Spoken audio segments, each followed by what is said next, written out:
Hi hello friends, welcome back YouTube channels. Friends, ನಾನು ನಿನ್ನೆ ಊರಿಗೆ ಹೋಗಿದ್ದೆ. ಕಾರಣ ನಮ್ಮ ಮೈದ್ನ ಮಗಗೆ ಹುಷಾರಿರಲಿಲ್ಲ, ಅದಕ್ಕೆ ನೋಡ್ಕೊಂಬರಕ್ಕಂತ ಹೋಗಿದ್ದೆ. ಸೊ ಹೋದ್ಮೇಲೆ ಮನೆ ಎಂಟ್ರೆನ್ಸಲ್ಲಿ ನಮ್ಮ ಅತ್ತೆ, ಮಾವ ಮತ್ತು ತಾತ 3 ಜನರ ಫೋಟೋ ಕೂಡ ಇದೆ. ಹೋಗಿದ ಕೂಡಲೇ ಅವರ ಪೂಜೆ ಮಾಡಿ ಆಶೀರ್ವಾದ ತಗೊಂಡೆ. ಆ ನಂತರ ನಮ್ಮ ಕಾಂಪೌಂಡಲ್ಲಿ ಒಂದು 4 ತೆಂಗಿನ ಮರವನ್ನು ಹಾಕಿದ್ದೀವಿ. ಅದರಲ್ಲಂತ ಇರುವ ಒಂದು ಕೊಬ್ಬರಿಯನ್ನು ಸಿಟಿಯಲ್ಲಿ 30 ರೂಪಾಯಿಗೆ ಒಂದು ಕಾಯಿ.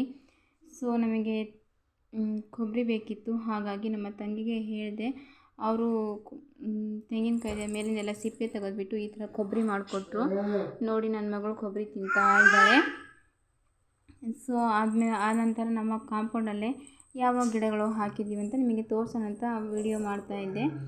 ಸೊ ಮಾವಿನ ಗಿಡ, ತೆಂಗಿನ ಗಿಡ, ಆಮೇಲೆ ತುಂಬ ಹೂವಿನ ಗಿಡಗಳು ಇದ್ವು ಫ್ರೆಂಡ್ಸ್ ಮುಂಚೆ. ಸೊ ಅಕ್ಕಪಕ್ಕ ಎಲ್ಲ ಮನೆ ಕಟ್ತಾ ಇದ್ದಾರೆ. ಹಾಗಾಗಿ ಹಾವುಗಳು ಬರೋಕ್ಕೆ ಜಾಸ್ತಿ ಆದವು. ಮನೆಯಲ್ಲಿ ಚಿಕ್ಕ ಮಕ್ಕಳು ಇರೋ ಕಾರಣದಿಂದ ಕಾಂಪೌಂಡಲ್ಲಿ ಇರುವ ಎಲ್ಲ ಗಿಡಗಳು ನಾವು ಕಿತ್ತಾಕ್ಬಿಟ್ವಿ. ಫ್ರೆಂಡ್ಸ್. ಇವಾಗ ಮಳೆಗಾಲ ಬಂತು ಅಂದರೆ ಮತ್ತೆ ನಾವು ಗಿಡಗಳು ಹಾಕಬೇಕು ಕಾಂಪೌಂಡಲ್ಲಿ. ಸೊ ಇಲ್ಲಿ ಇದು ಹುಳಿ ಮಾವಿನ ಹಣ್ಣು. ಸೊ ತುಂಬ ಹೂವು ಬಿಟ್ಟಿದೆ. ಇದಕ್ಕೆ ಕೋತಿ ಬಂದುಬಿಟ್ಟು ಹೂವನ್ನು ತಿಂತಾ ಇದೆ ನೋಡಿ. ಕೋತಿಗಳಿಗೂ ಆಹಾರ ಬೇಕಲ್ವಾ?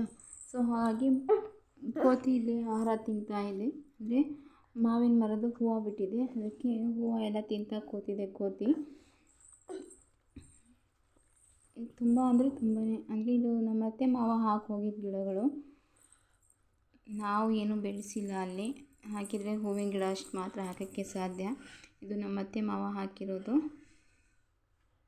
ಆನಂತರ ಹೊರಡೋಣ, ಮತ್ತೆ ರಿಟರ್ನ್ ಬರೋಣ ಅಂತ ಹೇಳಿಬಿಟ್ಟು ಬರ್ತಾಯಿದ್ವಿ. ಆವಾಗ ದೋಸೆ ಮಾಡ್ಕೊಳಕ್ಕಂತ ಹೇಳಿಬಿಟ್ಟು ಸೊಸೈಟಿ ಅಕ್ಕಿ ಮತ್ತು ಜೋಳದ ಹಿಟ್ಟು ಹಾಕ್ಕೊಟ್ಟು ಕಳಿಸಿದ್ರು ಊರಿಂದ. ಆನಂತರ ಬರುವಾಗ ನಿನ್ನೆ ಶನಿವಾರ ನಮ್ಮೂರು ಸಂತೆ ಇತ್ತು. ನೋಡಿ, ಸ್ವಲ್ಪ ಸಂತೆ ಮಾಡ್ಕೊಂಡ್ಬಂದ್ವಿ. ನಾನು ಫ್ರಿಡ್ಜ್ ಒರೆಸೋಣ ಅಂತ ಹೇಳಿಬಿಟ್ಟು ಒಳಗಡೆ ಹೋಗಿದೆ. ಅಪ್ಪ ಮಗಳು ಕೂತ್ಕೊಂಡು ಈ ಥರ ತರಕಾರಿಗಳನ್ನು ನೀಟಾಗಿ ಸಪ್ರೇಟ್ ಜೋಡಿಸ್ತಾ ಇದ್ದಾರೆ. ಅಂದರೆ ಸಂತೆ ಮಾಡುವಾಗ ಎಲ್ಲ ಮಿಕ್ಸ್ ಆಗಿರುತ್ತಲ್ವ, ಹಾಗಾಗಿ ಸಪ್ರೇಟ್ ಜೋಡಿಸ್ತಾ ಇದ್ದಾರೆ. Okay friends, by.